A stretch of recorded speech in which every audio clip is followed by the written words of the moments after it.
Halo teman-teman, salam sehat selalu untuk kita semua. Salam sejahtera dengan saya Bung Ropan dan saya akan mereview hasil-hasil pertandingan yang berlangsung di Euro 2024 di mana Jerman sebagai tuan rumah. Inggris mendapatkan 3 poin penting mereka setelah gol sematawayang di menit ke-13 yang dilakukan atau diciptakan oleh pemain asal Los Blancos Real Madrid.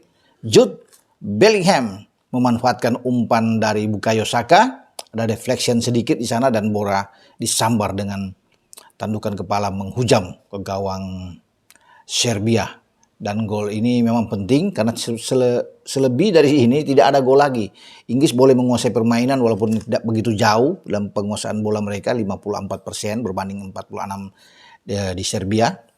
Tapi ini pun harus menjadi perhatian utama bagi Gareth Southgate karena mereka hanya mendapatkan 1 gol dari 3 kesempatan on target lewat 5 percobaan menembak sepanjang laga. Nah kalau bicara hanya 5 tembakan memang terbilang kecil bagi Inggris ya. Selama 90 menit plus injury time mereka hanya 5 kali menembak. Ya, 3 on target dan 1 hanya membuahkan gol dari Bellingham. Sementara bagi Serbia mereka ada 6 tembakan dan 1 on target. Bellingham mencatat ya berbagai catatan manis setelah gol dia ke gawang Serbia. Karena ini menjadi pemain Inggris pertama ya, berusia masih muda, ya, 20 ke 21 tahun dan dia mencetak 2 gol di 2 event yang bergengsi. Ya, bersama dengan klub yang berada di luar Inggris karena dia tidak bermain di Inggris, di Liga Premier Inggris. Kalau 2022 di Qatar, Piala Dunia Bellingham bisa mencetak gol ketika dia bermain dengan klub Bundesliga, Borussia Dortmund sebelum ke Real Madrid. Saat ini ketika dia sudah berada di Madrid, dia mencetak gol buat Inggris ke gawang Serbia dan kita tahu bersama di Madrid dia tampil luar biasa, gemilang sebagai gelandang serang tetapi dia begitu gacor ya, begitu haus gol. Ya, ini pembunuh berdarah dingin kalau bisa dikatakan ketika dia berada di kotak penalti dan itu sudah terbukti ya. Bagaimana dengan pencapaian-pencapaian dilakukan oleh Bellingham, masih sangat muda sudah menjadi pemain inti di timnya.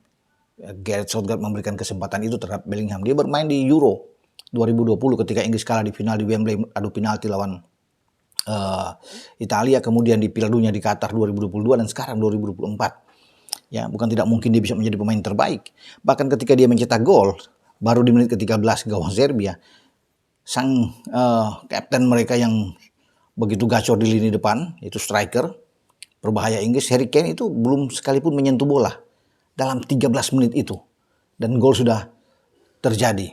Ya, ada satu kesempatan dari Harry Kane di babak kedua ingin mencetak gol di menit 67 kalau nggak salah tandukan dia. Ya, tetapi bola masih ditips oleh penjaga gawang Serbia dan akhirnya mengena mistar gawang hampir saja. Nah, tapi di babak pertama nampaknya Kane agak kesulitan untuk bisa mencetak gol ya karena dia hanya tidak lebih dari 2 tembakan yang dilakukan, mungkin 1 tembakan sepanjang babak pertama. Tapi Inggris punya pemain-pemain yang oke. Sepanjang laga termasuk ada Bellingham di sana. Tapi sekali lagi, Southgate harus mengevaluasi penampilan tim asuhannya. Karena pertandingan berikut bagi Inggris tidak mudah, mereka akan ketemu dengan Denmark. Denmark kemarin juga bermain imbang di grup C sama dengan Inggris 1-1 melawan Slovenia. Ya memang Eriksen bisa membuat gol pertama tapi Jansa pemain Slovenia bisa menyamakan kedudukan dan sayang bagi Denmark tidak bisa memanfaatkan kesempatan ini saat menghadapi Slovenia untuk mencetak 3 poin mereka. Nah sekarang mereka harus berjuang di saat akan menghadapi tim kuat Inggris. Ini yang rame. Ini yang ditunggu banyak orang, duel antara Inggris dan Denmark. Tapi kalau Inggris menang, Inggris sudah otomatis bisa lolos. Ya, itu kalau nggak salah terjadi pada tanggal 23 Juni yang akan datang. Ketika Denmark, sang dinamit, menantang Harry Kane dan kawan-kawan. Sementara itu di grup D yang merupakan salah satu grup keras selain grup B. Grup D ini kan berisi di antara ada 2 tim yang sama-sama sudah pernah menjadi juara Eropa. Ada Belanda, ada Prancis. Nah Belanda sudah mengawali itu pada kemarin malam. Mereka mengalahkan Polandia dengan 2-1. Membalikan keadaan, kerja keras bagi tim oranye ini. Setelah Belanda tertinggal lewat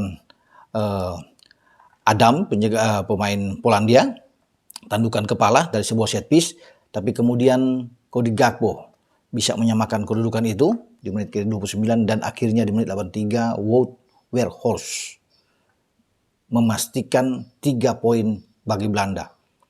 tembakan dia menghujam ke gawang Polandia yang dikawal oleh Wojciech Szczesny, ya. Dan Belanda bersorak gembira. Pendukung-pendukung Belanda yang militan, ya, yang memenuhi stadion itu langsung bersorak, ya. Termasuk mereka yang nobar di Amsterdam itu riuh gemuruh dengan gol Weghorst. Pelatih Belanda pun Ronald Koeman itu keluar dari kursi, ya, dengan kegirangan untuk menyambut, karena ini 3 poin penting. Kalau sampai draw akan berbahaya bagi Belanda, karena pertandingan berikut pada tanggal 22 Juni akan datang, Belanda akan terlibat duel dengan Prancis, di mana berada dalam grup D sama dengan mereka. Prancis sendiri baru akan memainkan pertandingan pada dini hari menghadapi David Alaba dan kawan-kawan Austria. Karena grup ini berisikan Belanda, Prancis, ada Polandia dan Austria. Ya, tidak mudah juga, tapi Belanda akhirnya bisa membalikan keadaan ini kalau sampai imbang sekali lagi. Ini akan sangat bahaya buat mereka. Tapi kemenangan 2-1 ini cukup untuk menambah kepercayaan diri bagi pemain-pemain oranye di saat mereka akan menatap laga yang krusial menghadapi Prancis. Belanda atau Koeman memainkan semua pemain-pemain terbaik, termasuk kapten mereka Virgil van Dijk, ya. Tapi di bawah Mister mereka dikawal oleh Bart Verbruggen, dan mereka punya pemain yang oke dengan Cody Gakpo yang ada di sana. Denzel Dumfries yang gagal untuk membendung gol pertama lewat set piece dari Polandia, ya, juga bermain di sini. Sementara Gini Wijnaldum masuk di babak kedua untuk bisa main di sana bersama dengan Belanda. Dan saya pikir dengan kedalaman skuad yang bagus, yang oke dari Belanda ini, mereka akan bisa menyuguhkan permainan terbaik di saat akan jumpa dengan Prancis dalam laga yang merupakan laga big match di Euro 2024 ini.